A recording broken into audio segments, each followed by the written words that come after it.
안녕하세요. 사연을 시작하기에 앞서 구독과 좋아요 부탁드려요. 감사합니다. 사연 시작해 볼게요. 안녕하세요. 인생의 굴곡을 겪으며 이제야 평온을 찾은 한 어머니입니다. 제게는 두 아들이 있는데 큰아들 정우와 둘째 민호가 있어요. 두 아들 모두 각자의 방식으로 저를 걱정시켰지만 특히 큰아들 정우 때문에 겪었던 일은 지금 생각해도 아찔해요. 저희 집은 그리 넉넉하지 않은 편이었어요. 남편은 작은 정비소를 운영했고 저는 동네 식당에서 일하며 가게를 도왔죠.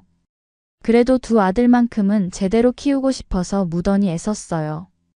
특히 정우는 공부를 잘해서 좋은 대학을 보낼 수 있었고 IT 회사에 취직해서 나름 안정된 생활을 하고 있었어요. 큰아들 정우는 어릴 때부터 내성적이고 성실한 아이였어요. 32살이 되도록 제대로 된 연애 한 번 못 해본 아이였는데 갑자기 여자친구가 생겼다고 하더라고요. 저희 부부는 반가우면서도 걱정이 되었어요. 워낙 순진한 아이라서요. 정우가 데리고 온 여자는 수연이라는 아이였어요. 처음 본 순간부터 참 예쁘고 단정해 보였어요. 키도 크고 예뻤고 무엇보다 말씨가 곱더라고요. 직업은 카페에서 일한다고 했는데 정우가 자주 가는 카페에서 만났다고 하더라고요. 수연이는 저희 집에 올 때마다 정말 예의 바르게 행동했어요. 정우가 수연이를 정말 많이 아꼈거든요. 생전 연애 한 번 못 해본 아이가 처음으로 진심으로 사랑하게 된 여자였으니까요. 수연이가 뭘 좋아한다고 하면 정우가 바로 사다 주고 수연이가 어디 가고 싶다고 하면 데리고 가고 그랬어요. 정우는 정말 수연이에게 푹 빠져 있었어요. 평생 모아온 적금을 털어서 수연이에게 명품 가방을 사준 적도 있어요. 700만 원짜리 가방이었는데 저는 그때 말렸어요. 아직 결혼도 안 한 사이에 그런 비싼 선물을 하는 게 맞느냐고 했죠. 하지만 정우는 수연이가 그 가방을 갖고 싶어 한다면서 기어이 사줬어요. 그때 정우가 하는 말이 정말 안타까웠어요. 수연이가 자신 같은 사람을 사랑해준다는 게 너무 고맙다면서 수연이가 원하는 건 뭐든지 해주고 싶다고 하더라고요. 정우는 정말 자신감이 없는 아이였거든요. 그런 정우에게 예쁘고 매력적인 수연이가 다가온 거니까 정우는 꿈만 같았을 거예요. 수연이를 잃을까봐 항상 전전긍긍했고 수연이가 조금만 시무룩해도 뭔가 잘못했나 싶어서 더 잘해주려고 했어요. 수연이도 그런 정우의 마음을 너무 잘 알고 있었던 것 같아요.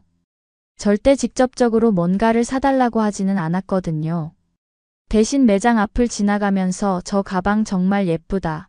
저런 옷을 입으면 어떨까 하는 식으로 은근슬쩍 표현했어요. 정우는 그런 말만 들어도 바로 사주고 싶어 했죠. 그게 시작이었어요. 수연이는 정우의 마음을 너무 잘 알아서 직접적으로 달라고 하지는 않았지만 교묘하게 갖고 싶다는 표현을 했거든요. 정우는 수연이가 기뻐하는 모습을 보면서 행복해했어요. 수연이와 사귄 1년 동안 정우가 수연이에게 쓴 돈을 계산해 보니까 정말 어마어마했어요. 명품 가방, 옷, 신발, 액세서리에 매달 데이트 비용까지 합치면 3천만 원은 넘었을 거예요. 정우 월급의 대부분이 수연이에게로 갔던 거죠. 저는 처음에는 정우가 사랑에 빠져서 그러는 줄 알았어요. 처음 사랑이니까 좀 과할 수도 있다고 생각했거든요. 하지만 점점 수연이의 요구가 많아지는 게 보였어요. 항상 뭔가를 원했고 정우는 그걸 다 들어줬어요. 수연이는 정우에게 결혼 이야기를 꺼내기 시작했어요. 사귄 지 1년 정도 되었을 때였죠. 정우는 정말 기뻐했어요. 드디어 자신이 사랑하는 여자와 결혼할 수 있게 되었다고 생각했거든요. 그런데 수연이가 결혼 조건으로 내놓은 게 좀 이상했어요. 신혼집은 전세로 구하되 보증금은 정우가 다 부담하고 결혼식 비용도 정우 쪽에서 많이 부담하자고 했어요. 자신은 도움을 받기 어렵다고 하더라고요. 정우는 그것도 흔쾌히 승낙했어요. 자신이 사랑하는 여자와 결혼하는 건데 돈이 문제가 되느냐는 식이었죠. 전세 보증금을 위해 정우는 자신의 적금을 모두 털고 대출까지 받기로 했어요. 상견례를 하자고 했을 때 수연이가 좀 미루더라고요. 시간을 맞추기 어렵다고 했어요. 그러다가 드디어 상견례 날짜를 잡았는데 수연이 부모님이 오시는 게 아니라 저희가 그쪽으로 가야 한다고 하더라고요. 상견례 자리에서 만난 수연이 부모님은 조용하고 점잖은 분들이었어요. 아버지는 작은 사업을 하신다고 했고 어머니는 전업주부라고 하셨어요. 그런데 뭔가 어색한 느낌이 있었어요. 수연이와 닮은 점이 별로 없었고 가족 간의 대화도 어색해 보였거든요. 하지만 저는 그냥 성격 차이려니 하고 넘어갔어요. 사람마다 가족 분위기가 다를 수 있잖아요. 중요한 건 수연이가 착한 아이라는 거였으니까요. 결혼 날짜도 정하고 본격적인 준비에 들어갔어요. 정우는 정말 행복해했어요. 그런데 추석이 다가오면서 수연이가 이상한 말을 했어요. 추석에는 고향에 내려가야 한다면서 정우와 함께 보낼 수 없다고 하더라고요. 그래서 추석 전에 미리 저희 집에서 인사를 드리고 싶다고 했어요. 저는 그 말을 듣고 기특하다고 생각했어요. 결혼하기 전인데도 명절이라고 인사 온다고 한 마음이 고마웠거든요. 그래서 추석을 맞이해 장을 보면서 수연이가 좋아할 만한 음식 재료들도 함께 사려고 했어요. 원래는 집에서 시장이 좀 멀어서 항상 마트로 가곤 했는데 이상하게 그날따라 시장으로 가고 싶더라고요. 전통시장에 도착해서 이것저것 둘러보고 있는데 앞쪽에서 익숙한 목소리가 들렸어요. 분명히 수연이 목소리 같았어요. 수연이가 여기 왜 왔을까 싶어서 고개를 들어보니까 정말 수연이가 서 있더라고요. 그런데 이상한 점이 하나 있었어요. 수연이가 어떤 중년 여성과 함께 있었는데 그 여자는 제가 상견례에서 만났던 수연이 어머니가 아니었어요. 완전히 다른 사람이었죠. 더 이상한 건 수연이가 그 여자를 향해 어머님이라고 부르고 있었다는 거예요. 올 추석 음식은 어떻게 준비할지, 제수용품은 뭘 사야 할지 물어보고 있었거든요. 정말 자연스럽게 어머님이라고 부르는 모습이 마치 진짜 며느리 같았어요. 처음에는 제가 잘못 본 건가 싶었어요. 하지만 몇 번을 다시 봐도 분명히 수연이가 맞았어요. 더 가까이 가서 몰래 보니까 수연이와 그 중년 여성의 관계가 단순하지 않아 보였어요. 정말 친밀해 보였거든요. 수연이가 그 여자의 팔짱을 끼고 다니면서 정말 친근하게 대하고 있었어요. 그때 수연이 옆에 있던 남자를 봤는데 그 남자는 우리 정우가 아니었어요. 완전히 모르는 사람이었죠. 저는 그 순간 머리가 띵해졌어요. 이게 대체 무슨 상황인 건지. 우리 예비 며느리가 다른 남자와 함께 있고 다른 여자를 어머님이라고 부르고 있는 상황이었거든요. 잠깐 숨어서 더 지켜보니까 수연이가 그 남자와 정말 자연스럽게 행동하고 있었어요. 연인 사이처럼 보였어요. 손도 잡고 다니고 서로 친밀하게 대화하면서 말이에요. 용기를 내서 수연이에게 다가갔어요. 수연이가 저를 보는 순간 얼굴이 새하얘지는 게 보였어요. 정말 당황한 표정이었죠. 시장 한쪽 구석에서 저는 수연이에게 물어봤어요. 저 사람들이 누구인지, 왜 다른 여자를 어머님이라고 부르는지, 저 남자는 또 누구인지 말이에요. 수연이는 한참 동안 말을 못하더라고요. 그러다가 결국 울면서 이야기를 시작했어요. 정말 충격적인 이야기였어요. 수연이는 이미 다른 남자와 사실혼 관계였어요. 저 남자가 수연이와 함께 살고 있는 남자친구였고, 저 중년 여성이 그 남자의 어머니였던 거예요. 이미 2년째 함께 살고 있었다고 하더라고요. 그럼 우리 정우와의 관계는 뭐였을까요? 수연이는 뻔뻔하게 표정 하나 안 바뀌고 말하더라고요. 정우가 자주 가는 카페에서 일부러 아르바이트를 시작해서 정우에게 접근했다는 거였어요. 정우가 순진하고 여자 경험이 없다는 것도 미리 파악하고 있었다고 하더라고요. 수연이는 결혼을 미끼로 최대한 많이 정우의 돈을 빼돌리려고 했던 거예요. 수연이의 말 한마디면 뭐든 해주는 정우였으니까 아마도 수연이한텐 쉬운 일이었겠죠. 저는 그 말을 듣고 정말 기가 막혔어요. 우리 정우가 진심으로 사랑한 여자가 처음부터 돈만 노리고 접근한 거였다니요. 상견례 때 만났던 부모님들도 가짜였다고 했어요. 그래서 어색해 보였던 거였고요. 저는 수연이에게 당장 우리 정우에게서 손 떼라고 했어요. 그리고 지금까지 받은 선물들도 다 돌려주라고 했죠. 수연이는 울면서 자신도 어쩔 수 없었다고 변명했지만 저는 들을 생각이 없었어요. 집에 돌아와서 정우에게 모든 이야기를 했어요. 정우는 처음에는 믿으려고 하지 않더라고요. 수연이가 그런 사람일 리 없다면서 말이에요. 하지만 제가 본 것들을 자세히 설명해 주니까 정우도 점점 현실을 받아들이기 시작했어요. 그리고는 완전히 무너져 버렸어요. 정우는 며칠 동안 방에서 나오지도 않았어요. 밥도 제대로 안 먹고 회사도 며칠 쉬었죠. 처음으로 진심으로 사랑했던 여자에게 이렇게 배신을 당하니까 충격이 컸던 것 같아요. 수연이는 그 이후로도 정우에게 계속 연락했어요.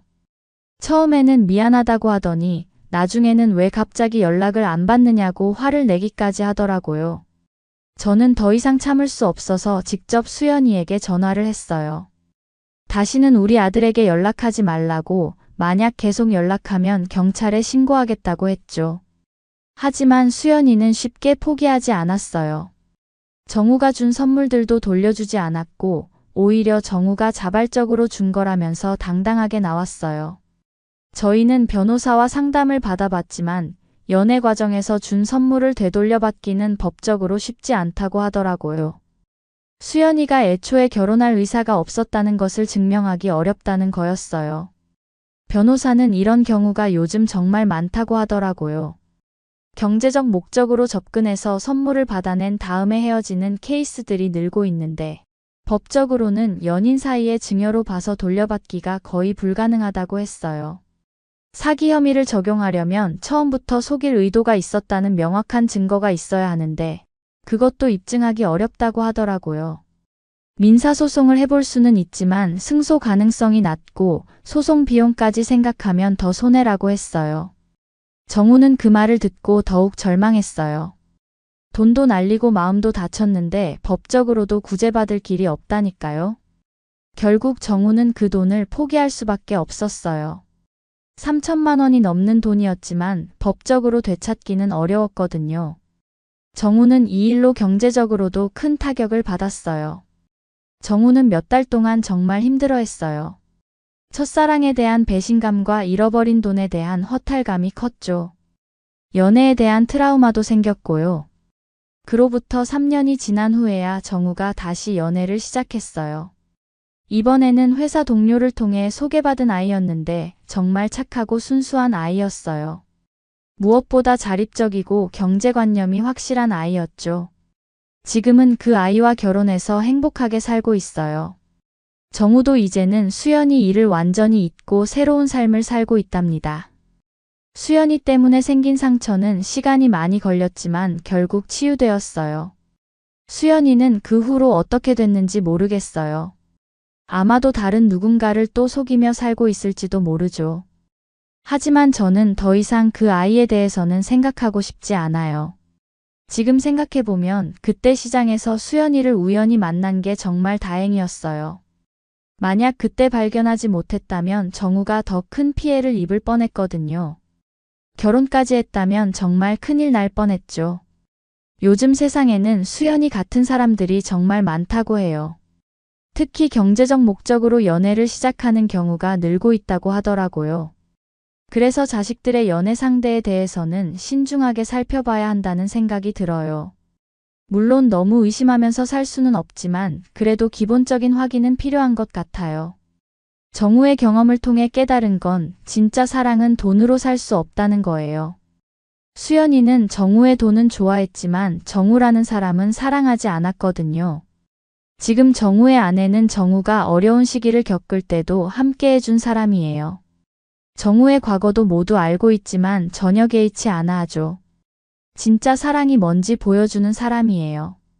둘째 민호도 형이 겪은 일을 보면서 많이 배웠다고 해요. 연애를 할 때도 상대방의 진심을 잘 살펴보고 너무 성급하게 돈을 쓰지 않는다고 하더라고요. 지금은 두 아들 모두 좋은 사람들과 만나서 행복하게 살고 있어요. 정우는 착한 아내와 함께 평범하지만 행복한 가정을 꾸리고 있고 민호도 좋은 사람 만나서 곧 결혼할 예정이에요. 저 역시 이제는 안심하고 살 수 있게 되었어요. 그때의 충격적인 경험이 있었기에 지금의 평온함이 더욱 소중하게 느껴지는 것 같아요. 혹시 비슷한 상황을 겪고 계신 분들이 있다면 너무 자책하지 마세요. 나쁜 사람들은 정말 교묘하게 접근하거든요. 중요한 건 빨리 발견해서 피해를 최소화하는 거예요. 그리고 상처받은 자녀들에게는 충분한 시간과 사랑을 주세요. 시간이 지나면 분명히 회복될 거예요. 우리 정우처럼 말이에요. 인생은 정말 예측할 수 없는 것 같아요. 그때는 정말 절망적이었는데 지금은 오히려 그 일이 있어서 다행이라는 생각까지 들어요. 더 큰 피해를 막을 수 있었고 진짜 좋은 사람을 만날 수 있었으니까요. 지금 이 글을 읽고 계신 분들도 어떤 어려움을 겪고 계실지 모르겠지만 반드시 좋은 결과가 있을 거라고 믿어요. 포기하지 마시고 끝까지 힘내시기 바랍니다. 제 긴 이야기를 끝까지 들어주셔서 감사합니다. 구독과 좋아요, 알림 설정까지 잊지 마세요.